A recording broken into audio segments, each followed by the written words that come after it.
केवट के जतिया होवन मोर भैया के संगतिया। अरे इतना बतिया सुन के केवट के जतिया होवन भैया के संगतिया। इतना बतिया सुन के भरत जी हो गई ले अधीर। इतना बतिया सुन के भरत भैया कूद पड़े रथ से, जा करके निषाद राजदूत को उठाकर हृदय से लगा लिया। वो स्वामी जी तो कह रहे हैं कि भरत जी को ऐसा लगा कि मनहु लखन सन भेंट भई, ऐसा लगा मानो लक्ष्मण जी मिल गए हो। दोनों लोग आपस में मिले, आदान प्रदान हुआ भाव का। निषाद राजगुरु ने कहा, भरत जी आपके भैया राम जी जब बन जा रहे थे ना तो रात में यहाँ एक रात रुके थे। भरत जी हाथ जोड़कर निषाद जी से बोले, निषाद जी कौन हवे भुइया जहवा मोर भैया रखनी पैया। इतना बतिया सुन के अरे कौन हवे भुइया जहवा भैया जी रखनी पैया। इतना बतिया निषाद जी में जाकर दिखाए, देखते उस स्थल को। भरत जी पट के सिर, इतना बतिया सुन के भरत जी उस स्थल को दंडवत करते हैं। पूरा समाज रात में निषाद राजगुरु के पास रुका। प्रातः काल घाट घाट की नाव मंगाकर निषाद जी ने एक ही बार में गंगा जी के उस पार पहुंचा दिया। सब लोग चले, लेकिन यहां से मैं आपको कहूं, यहां से भरत जी पैदल पैदल चलना प्रारंभ की। सेवक कहते हैं, प्रभु होई नाथ अश्व असवारा।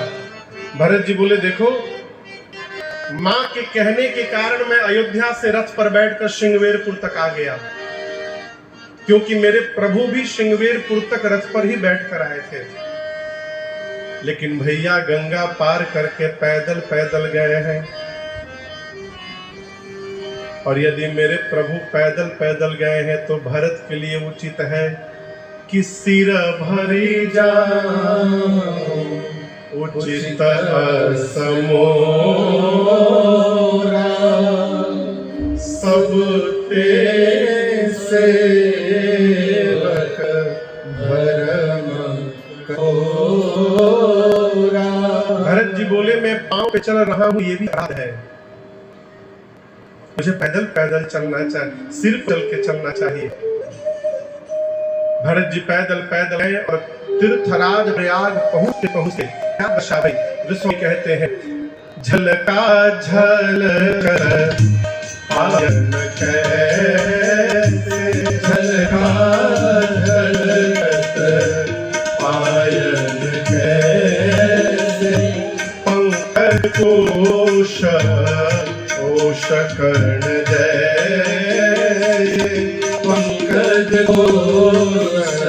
कोश कर्ण जय।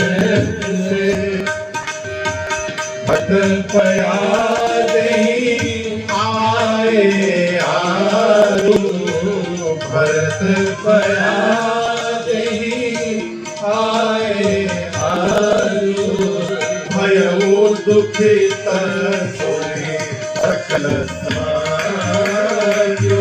भयउ दुखित सकल समाजु। भयउ दुखित सकल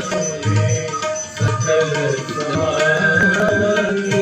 भरत जी के पांव में छाले मिल गए। झलका झलका पायन कैसे, जैसे पंकज कोश जैसे। के समय देखिए पत्तों के ऊपर ओस की बूंदें चमकती हैं, कमल के पत्तियों में ओस की बूंद इस प्रकार मोती की भांति चमकती है। भरत के पांव में छाले चमक रहे हैं। कौशल्या मैया ने आकर देखा, आंचल से सहलाया, बहुत पीड़ा हो रही है। भरत जी बोले, माँ पांव पर निकले छाले आप देख रही हैं, किंतु जो छाला मेरे हृदय पर निकला है माँ, वो मेरे भैया को छोड़कर किसी को दिखाई नहीं देने वाला है। भरत जी पूछते, माँ मैंने ऐसा कौन सा कर लिया था जिसके कारण मैं निमित्त प्रभु को बुलाने है?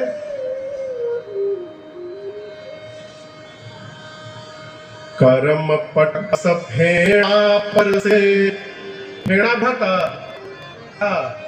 कौन कर्म कैले रही कि हम पेड़ पर से गिर भाई? करम पटकल सफेड़ा पर से अब बीछी मरल समाई। दैव चलवले अब घाव हम अब के करा से देखलाई। माई लोग कही कि ढोंग करत बा, दुनिया हंसी उड़ाई। मोर पीर रघुबीर विनायक केहू ना पतियाई। तो सोचले मन में चलले वन में सैन समाज जुटाई। एहो दैव दीहा तू सबके भरत ऐसन भाई। अरे पयनवा हो कैले भरत जीवन के, पयनवा हो।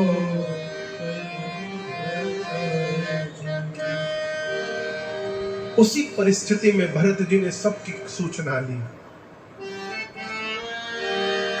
तीर्थराज प्रयाग में जाकर त्रिवेणी जी में भरत जी स्नान किए। पिताजी के लिए जो व्यवहार था गुरु जी ने आज्ञा दी, भरत जी ने पूर्ण किया। और आपको बताऊं, थोड़ा भरत जी अकेले एकांत में चले गए त्रिवेणी जी के तट पर।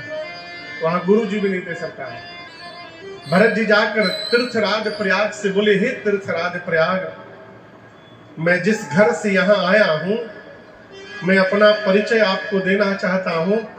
मेरे घर में मांगने का नियम नहीं है, मेरे घर में देने का नियम है। मैं क्षत्रिय हूं, क्षत्रिय का धर्म मांगना नहीं होता, क्षत्रिय का धर्म देना होता है।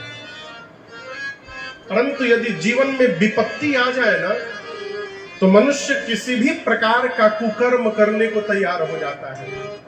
इसलिए आज मैं अपने धर्म का त्याग करके आपसे भीख मांगने आया हूं। मैं जो मांगूंगा आप मुझे देंगे ना? तीर्थराज प्रयाग ने कहा, भरत जी मांगे क्या चाहिए आपको? मेरे पास अर्थ धर्म काम मोक्ष सब भरा पड़ा है, चारि पदार्थ भरा भंडारो। भरत जी बोले, मैं अर्थ लेने नहीं आया हूं। क्यों? अर्थ ने ही मेरे घर में अनर्थ कर दिया है। देखिए, जीवन में अर्थ आवश्यक है, लेकिन अर्थ जब बहुत हो जाए ना, तो यही अर्थवा घर में अनर्थ कर देता है। भरत जी बोले, मैं अर्थ लेने नहीं आया हूं।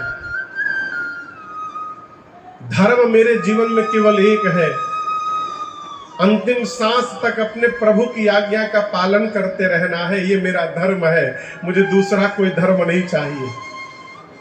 और कामना, जिसको भगवान मिल गए हो उसकी कामनाएं कहाँ रह जाएंगी? कोई, मेरे पास कोई कामना नहीं है और मुझे मोक्ष की कल्पना भी नहीं है। इसलिए आपसे न मुझे धर्म चाहिए, न अर्थ चाहिए, न काम, न मोक्ष। तीर्थराज प्रयाग पूछे, फिर चाहिए क्या? भरत जी बोले, जन्म जन्म रति राम पद, यह वरदान। जन्म जन्मांतर मेरे भैया के चरणों में मेरा प्रेम बढ़ता जाए, इसके अलावा मुझे कुछ नहीं चाहिए। हे तीर्थराज प्रयाग, सीताराम चरण रति मोरे, सीताराम चरण रति मोरे, अनुदीन बढ़ाओ अनुग्रह तोरे, अनुदीन बढ़ाओ अनुग्रह तोरे। भरत बचन सुनि माझ त्रिवेणी, भरत बचन सुनि माझ त्रिवेणी, भई तुम्हारी सुमंगल देनी, भई तुम्हारी सुमंगल देनी, भई तुम्हारी सुमंगल देनी, भई तुम्हारी सुमंगल देनी। भरत जी की बात सुनकर त्रिवेणी जी के मध्य से आवाज आई, तात भरत तुम सब विधि साधु। भरत जी आप सब प्रकार से साधु हैं। भरद्वाज जी के आश्रम में रात्रि विश्राम हुआ और भरत जी पूरे समाज को लेकर चले और चित्रकूट में मंदाकिनी जी के किनारे पहुंच गए। कहां पहुंच गए? मंदाकिनी जी के तट। जोर से बोलिए, मंदाकिनी जी के किनारे चित्रकूट में। वहां अगले दिन प्रातः काल राम जी जगे। सीता मैया ने राम जी को प्रणाम करके कहा, प्रभु हमने भोर बेला में आज एक स्वप्न देखा है। राम जी पूछे, क्या देखा है? सीता मैया कहती है, नाथ डर है कि भोर का सपना कहीं सही न निकल जाए। राम जी बोले, देखा क्या है आपने? ऐसान देखनी हाँ सपना, नाथ सुनी ना ऐसान देखनी हाँ सपना, नाथ सुनी ना। राम जी पूछे, क्या देखा आपने? मैया कहती है, अरे अवतार भाई भारत, पीर से शरीर बाजारत, अवतार भाई भारत, पीर से शरीर बाजारत।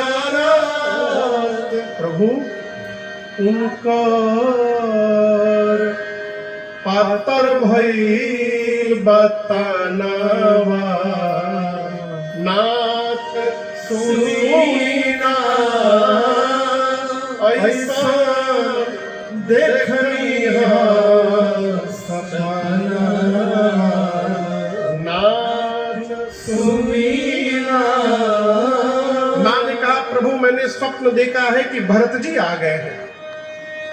वियोग के कारण उनका शरीर दुर्बल हो गया है, और नाथ अकेले नहीं आए हैं, साथ में माताएं भी हैं।